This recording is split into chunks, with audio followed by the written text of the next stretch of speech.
Salam hər kəsə. Xahiş edirəm videonu bəyənməyi unutmayın. Səhifə 12-də olan tapşırıqların həllinə baxaq. Mövqesiz say sistemləri. Elə say sistemləri var ki, rəqəmlərin qiymətləri yerinə görə dəyişmir. Bəli, bunlar mövqesiz say sistemlərinə aiddir və burada 3 dənə əsas qaydanı izah edəcəm. Deyir, bir simvol ardıcıl 3 dəfədən artıq yazılmır. Məsələn, 10, belə deyək burada. Biraz qalınlaşdıraq. 10 3 dəfədən artıq yazıla bilməz. 4-cü dəfə yazılmağı mümkün deyil. Onun yerinə məsələn 10 10 10 40 deyə oxumaq üçün 10 və 50. Bu da niyə? Eyni simvollar yanaşı olduqda toplanır. Kiçik rəqəm böyük rəqəmin solunda olduqda, kiçik rəqəm böyük rəqəmin solunda olduğu üçün çıxılır. Sağında olanda isə toplanır. Bunu müəlliminiz də yəqin ki, sinifdə ətraflı izah edib. Biz keçək tapşırıqların həllinə baxaq. Məsəl üçün 12-nin yazılışı lazımdır. Rum rəqəmi ilə verilmiş ədədlər yox. Bizim onluq say sistemində yazmağımızı istəyir. 12. Bu neçədir? 16. Bəlkə yaxınlaşdırıb, mümkündürmü yaxınlaşdırmaq? Yanında yazım elə. Gör, mümkündür. Elə bunların yanında yazacağım. Burada qarşılarında yazacağım. Deməli, bu olacaq 12. Bu olacaq 16. 22. 23. 24. 27. 26. 31. 34. 53. 95. 49. Eləmi? İndi keçdik növbətiyə. Onluq say sistemində verilən ədədləri Rum rəqəmi ilə yazın. 13-ü. Bax, 13, 10 üstə gəl 3-ün cəmi olduğuna görə 10 Rum rəqəmində nədir? Bu işarə. 3-də nədir? 3 dənə 1. Deməli, bu belə yazılacaq. Yəqin ki, aydın oldu. 18, 10 üstə gəl 5, üstə gəl 3 kimi yaza bilərik. 10 budur, 5 və 3. 17-yə baxaq. 10 üstə gəl 5, üstə gəl 2 kimi. Yəni 2. 25 nədir? 2 dənə.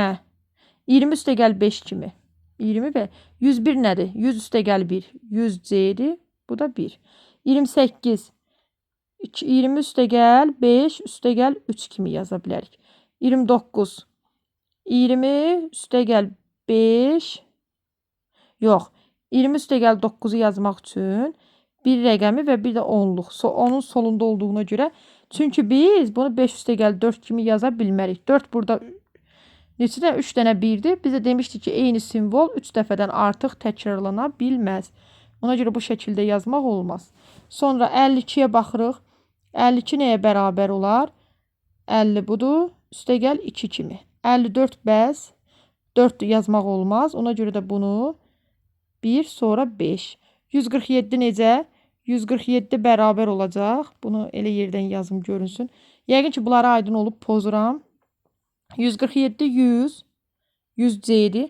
Üstə gəl 40. 40-ı yazmaq üçün 10 sonra 50. 50-dən 10 çıxanda 40 eləyir.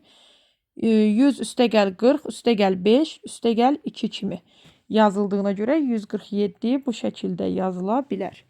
Davam edirik 14-dən. Dünyada əhalisi ən çox olan ölkələr Çin və Hindistandır.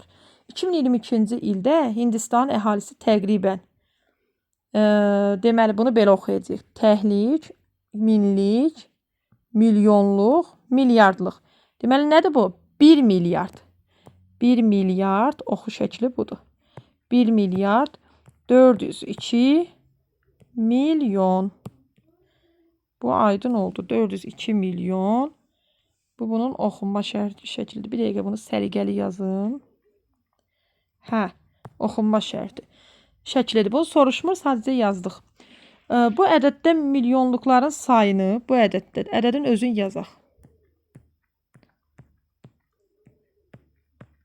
Və bayaqki kimi ayıraq. təhlik, minlik, milyonluq, milyardlıq. Deməli, bu ədəddə milyonluqların sayını 5 vahid. Milyonluq baxın budur. 2. Bunu 5 vahid.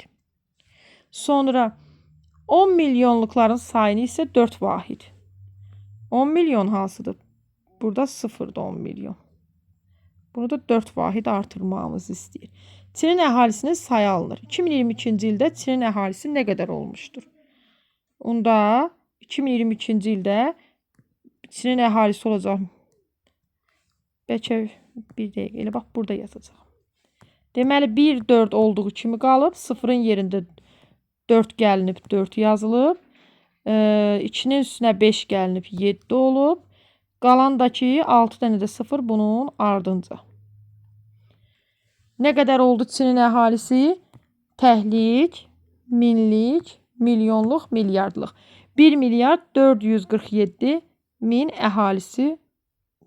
Çinin deməli 1 milyard 447 milyon əhalisi var. Sonra burada nə qaldı? İzaha ehtiyac olan məncə daha yoxdur. Burada Riyaziyyat tarixindən olan hissə var. O başqa. Bu qədər uşaqlar. Növbəti səhifənin də izahını növbəti videoda təqdim edəcəyim.